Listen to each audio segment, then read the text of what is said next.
అందరికీ నమస్కారం. నేను మీ నాగబాబుని. నిన్న ఒక ఇన్నింగ్స్ ఆడుకున్నాం కదా. ఇది హిందూ ద్రోహి వైసీపీతో మనం ఆడుకునే సెకండ్ ఇన్నింగ్స్. మనం చిన్నప్పుడు మంత్రాలకు చింతకాయలు రాలుతాయి అనే కథలు వినేవాళ్ళం. కొందరు సిద్ధులు నీళ్లలోంచి నూనె తీశారని, దాంతో దీపాలు వెలిగించారనంటే ఒకప్పుడు నేను అస్సలు నమ్మేవాడే కాదు. కానీ మన జగన్ బాబా అనుకో పాలు వెన్న లేకుండా నెయ్యి తీశాక అవన్నీ నమ్మక తప్పట్లేదు. అసలు నేతిలో నెయ్యి లేకపోవడం ఏంట్రా అని జుట్టు పీక్కుంటున్నారు కదా. చూద్దామండి. ఒకళ్ళని చాలా మంచి హెల్దీ, హైజీనిక్ అండ్ ఆర్గానిక్ భోజనం వండి పెడతాను అని చెప్పి ఇంటికి పిలిచి అందుకు చాలా డబ్బు కూడా తీసుకొని మార్కెట్లో చీప్గా దొరికే నకిలీ బియ్యం, కెమికల్స్ నిండిపోయిన సరుకులు, ప్రమాదకరమైన ఎసెన్స్తో ఉన్న పచ్చళ్ళు లాంటివి వేసి భోజనం పెట్టి ఏదో ఒకటి భోజనం అయితే పెట్టాను కదా, భోజనం పెట్టకుండా మోసం చేశానా అని దబాయిస్తే అలాంటి వాడిని మీరు ఏమంటారు? నేనైతే వైఎస్ఆర్సీపీ నాయకుడు అంటాను. ఇంకా కరెక్ట్గా చెప్పాలి అంటే వైఎస్ఆర్సీపీ హయాంలో టీటీడీ చైర్మన్ అంటాను. ఎందుకంటే వైఎస్ఆర్సీపీ హయాంలో టీటీడీ చేసిన పని ఇదే. చుక్క పాలు కానీ బొట్టు వెన్న కానీ లేని ప్రమాదకరమైన కెమికల్స్తో ఫేక్ గీని 60 లక్షల కేజీలకు పైగా స్వామివారి డబ్బుతో కొని ప్రసాదం తయారు చేసి భక్తులకు పంచిపెట్టారు. ఎంత పాపం, ఎంత ద్రోహం ఇది. ప్రభుత్వ సొమ్ముతో ఎలాగో వైఎస్ఆర్సీపీ అవినీతి చేసింది. స్వామివారి టీటీడీని అయినా కొంచెం నీతిగా నడిపి ఉండొచ్చు కదా, ముఖ్యంగా ప్రసాదం లాంటి విషయాల్లో. ఇదేదో సాక్షి లాంటి పేపర్లోనో ఛానల్లోనో వచ్చిన న్యూస్ కాదు. సుప్రీంకోర్టు ఆర్డర్స్తో నియమించబడ్డ స్పెషల్ ఇన్వెస్టిగేషన్ టీం సిట్ 1.5 సంవత్సరం పాటు దేశం మొత్తం తిరిగి జల్లెడ పట్టి కనుక్కున్న విషయం. పాలు వెన్న ఏమాత్రం లేకుండా పూర్తిగా కెమికల్స్తో, రకరకాల ఆయిల్స్తో, చెత్త ఎసెన్స్లతో తయారైనటువంటి నెయ్యిని స్వామివారి ప్రసాదమైన తిరుమల లడ్డూకి వాడారు. దైవభక్తి, పాపభీతి ఏమాత్రం లేని వాళ్ళే ఇలాంటి దారుణాలు చేయగలరు. మన సనాతన హైందవ ధర్మం ప్రకారం అజ్ఞానం వలనో పరిస్థితుల వలనో తప్పు చేస్తే అందుకు క్షమించవచ్చు. ఈ విషయం శ్రీకృష్ణ భగవానుని భగవద్గీతలో, ఆది శంకరాచార్యుల అపరాధ క్షమాపణ స్తోత్రంలో కూడా ఉంటుంది. అలా కాకుండా తెలిసి తప్పు చేస్తే దాన్ని ఏమనాలి? అది కూడా దేవదేవుడిగా కోట్లాది మంది భావించే శ్రీ వెంకటేశ్వర స్వామి విషయంలో చేస్తే అందుకు పాపం అనే మాట కూడా చాలా చిన్నది. ఈ ఫేక్ నెయ్యిని కొనడం కోసం టీటీడీ చైర్మన్గా వైఎస్ జగన్మోహన్ రెడ్డి బాబాయ్ అయిన వైవి సుబ్బారెడ్డి ఉన్నప్పుడు 2020 ఫిబ్రవరిలో రూల్స్ని మార్చారు. ఆల్రెడీ ఉన్న కండిషన్స్ని సగానికి పైగా తగ్గించారు. అనర్హులైన ఈ ఫేక్ గీ సప్లయర్ బ్యాచ్ని అర్హుల్ని చేయడం కోసం తొక్కాల్సిన అడ్డదారులన్నీ తొక్కారు. ఇలాంటి వెధవ ఫేక్ సప్లయర్స్కి వీళ్ళు పెట్టిన పేరు వర్చువల్ డైరీ. ఇవి దొంగ డైరీలు. బినామీ పేర్లతో రకరకాల రాష్ట్రాల్లో ఆపరేట్ చేస్తూ ఉంటాయి. ఒక దగ్గర ఒక పేరుతో బ్యాన్ అయితే ఇంకో పేరుతో కొత్త అవతారం ఎత్తుతారు. అచ్చంగా జగన్ కంపెనీలో పెట్టుబడులు పెట్టిన దొంగ సూట్ కేస్ కంపెనీల్లాగా. ఇవి పాలు వెన్న ప్రొక్యూర్ చేస్తామని అబద్ధాలు చెప్పి కమిషన్లు ఇచ్చి కాంట్రాక్ట్ సంపాదించి కెమికల్స్తో చేసిన ఫేక్ గీని సప్లై చేస్తాయి. మరొకసారి గుర్తు చేస్తున్నా, ఇవేవి నేను ఇంకెవరో పుట్టించిన మాటలు కాదు. సాక్షాత్తు సిట్ 36 మందిని నేరస్తులుగా చెప్తూ వేసిన ఛార్జ్ షీట్లో ఉన్న విషయం. నేను వైవి సుబ్బారెడ్డి పేరు ఏదో రాజకీయ అక్కస్తో తీయలేదు. అతని పిఏని సిట్ అధికారులు అరెస్ట్ చేసి విచారిస్తున్నారు. ఊరికినే కాదు, ఆధారాలతో. ఇవన్నీ ముందు చెప్తాను. ఇందాక ఈ తప్పుడు ఫేక్ గీ విషయంలో పాపం అనే మాట సరిపోదన్నాను కదా. సరైన మాట ఏంటంటే ఘాతుకం. గుర్రానికి తెలియకుండా తోక ఊగుతుందా? లేదు కదా. తోకే గుర్రాన్ని ఊపిందంటే చిన్న పిల్లోడు కూడా నవ్వుతాడు. అలానే 24/7 వైవి సుబ్బారెడ్డి దగ్గర ఉండే తన ప్రైవేట్ పిఏ అప్పన్న ఆయనకు తెలియకుండానే టీటీడీకి ఆ ఫేక్ గీ సప్లై చేసే వాళ్ళను దేశం మొత్తం తిరిగి కేజీ ఫేక్ గీకి 25 రూపాయల చొప్పున కోట్ల రూపాయలు వసూలు చేస్తుంటే వైవి సుబ్బారెడ్డి గారికి తెలియకుండానే ఉందంటే నువ్వు అబద్ధమైన చెప్పు ఉండాలి, లేదా పిచ్చోడమైనా అయి ఉండాలి. మనందరికీ తెలిసి సుబ్బారెడ్డి మానసిక స్థితి 2020 నుంచి ఇప్పటి వరకు బాగానే ఉంది. స్వచ్ఛమైన నెయ్యి, పోనీ చాలా వరకు సహజమైన నెయ్యి సప్లై చేసి ఎవరూ కూడా కేజీకి ఇంత డబ్బు అని చైర్మన్ ప్రైవేట్ పిఏకి కోట్లు కమిషన్ ఇస్తాడా?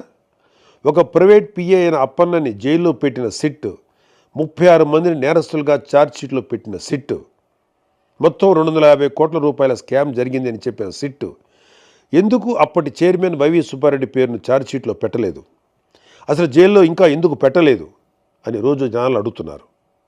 ఒక ఎమ్మెల్సీగా నన్ను ప్రభుత్వ వేదికల్లో అడగమంటున్నారు. అడుగుతాను, మీ దగ్గర రివర్స్ టైం మిషన్ ఉందా? వైఎస్ఆర్సీపీ వాళ్ళ దగ్గర, ముఖ్యంగా టీటీడీ చైర్మన్గా చేసిన వాళ్ళ దగ్గర ఉంది. అది ఎలా? ఆశ్చర్యపోతున్నారా? సాధారణంగా కాలం గడిచే కొద్దీ వస్తువుల ధరలు పెరుగుతూ పోతాయి కదా, కానీ వైఎస్ఆర్సీపీ హయాంలో టీటీడీలో మాత్రం ధరలు తగ్గుతూ పోయాయి. మరీ ముఖ్యంగా నెయ్యి ధర 2020లో 600 రూపాయల నుంచి 423కి తగ్గింది. 2022లో 400 నుంచి 319కి తగ్గింది. మనందరం ఇళ్లలో నెయ్యి అంతో ఇంతో వాడేవాళ్ళమేగా. స్వచ్ఛమైన ఆవు నెయ్యి కేజీ ఎక్కడైనా 423కి లేదా 319కి దొరకటం మీరు ఎక్కడ చూసారా? ఎన్ని కేజీలు బల్క్గా కొన్నా కూడా సుమారు 700 రూపాయలు కేజీగా ఉండే నెయ్యి 423కి, 2 ఏళ్ల తర్వాత 319కి రాదు కదా. అంత తక్కువ ధరకు నెయ్యి దొరుకుతుందంటే అది నెయ్యే కాదు అని అర్థం. ఈ విషయమే సిట్ నిర్ధారించింది కూడా. అసలు అది నెయ్యే కానప్పుడు కల్తీ జరిగిందని ఎలా అంటారు అనే మేధావులు కూడా వైసీపీలో ఉన్నారులేండి. అది వేరే విషయం. ఒక సాధారణ భక్తుడు నన్ను అడగమన్నది ఏంటంటే, అసలు వీళ్ళను తక్కువ ధరకు కొనమని చెప్పింది ఎవరు? పూజలు చేసే అర్చకులా? కాదు. కానుకలు ఇచ్చే భక్తులా? కాదు. మరి ఇంకెవరి మేలు కోసం ఈ నెయ్యి ప్రొక్యూర్మెంట్ ధరలు ఇంతలా తగ్గిస్తూ పోయారు? వాళ్ళ జేబులు నిండడం కోసం, పనికిమాలిన ఫేక్ గీని కమిషన్లు తీసుకొని ఎక్కువ కొనడం కోసం చేసిన పని. అడుగడుగునా ఇలాంటి దారుణాలు నెయ్యి విషయంలో చేస్తూ పోయి ఇప్పుడు ఏం కాలేదు కదా అని తిరిగి దబాయిస్తున్నారు. ఉల్టా చౌర్ కొత్వాల్కో డాంటే అనే సామెత ఇలాంటి వాళ్ళని చూసే పుట్టింది. ఒకసారి జరిగితే పొరపాటు, రెండోసారి జరిగితే యాదృచ్ఛికం, మూడోసారి కూడా జరిగితే కావాలని చేస్తున్నారు అని అర్థం. అసలు వైఎస్ కుటుంబం అధికారంలోకి వచ్చినప్పుడే టీటీడీ ఎందుకు వివాదాల్లో ఉంటుంది? ఈ విషయం ఇప్పటి జెన్జీ తరానికి తెలియాలి. అంటే కొంచెం గతంలోకి వెళ్ళాలి. వైఎస్ రాజశేఖర రెడ్డి టైంలో చూస్తే 100 ఏళ్లలో ఎప్పుడూ లేని విధంగా టీటీడీ పరిధిలో ఎన్ని కొండలు వస్తాయి అనే వివాదం మొదలెట్టారు. అదేంటి, 7 కొండలు మనమే కదా, అసలు ఈ డిస్కషన్ ఏంటి అని హిందువులు కోప్పడితే అప్పుడు టీటీడీ పరిధిలోని 7 కొండలు ఉన్నట్లు వైఎస్ రాజశేఖర రెడ్డి జీవో ఇవ్వాల్సి వచ్చింది. నేను నాస్తికుణ్ణి, రేషనలిస్ట్ అంటేనే వైసీపీ వాళ్ళు ఇంత గోల చేస్తున్నారే. మరి వైఎస్ రాజశేఖర రెడ్డి ఒక నాస్తికుడు, ఒక రాడికల్ స్టూడెంట్ యూనియన్లో పనిచేసి బూతు సుప్రభాతాలు రాస్తూ హిందూ దేవుళ్ళని, ఆచారాలని అవమానిస్తూ వచ్చిన భూమన కరుణాకర్ రెడ్డి లాంటి వ్యక్తికి హిందువులందరూ వద్దు వద్దు అంటున్న టీటీడీ చైర్మన్గా ఎలా నియమించాడు? వైఎస్ జగన్మోహన్ రెడ్డి కూడా అధికారంలో ఉన్నప్పుడు అదే పని చేశాడు. అలాంటి ఒకసారి టీటీడీ చైర్మన్ చేస్తేనే హిందువులు బాధపడ్డారు. అలాంటి రెండోసారి కూడా చైర్మన్గా చేయడం ఎందుకు? హిందువులు బాధ పెట్టడం కోసమా?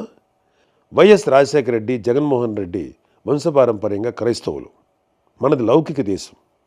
వాళ్ళ నమ్మకాలను గౌరవించాలి, తప్పకుండా గౌరవిస్తాం. వాళ్ళని అడిగేది ఏంటంటే, వాళ్ళ మత సంస్థలకి ఒక నాస్తికుణ్ణి, ఒక దైవదూషణ చేసేవాడిని చైర్మన్గా పెట్టి అలాంటి వాడి చేతికి మత సంస్థ డబ్బు, నిర్ణయాలు అప్పచెప్తారా? లేదు కదా. మరి టీటీడీ విషయంలోనే ఎందుకు అలా చేశారు?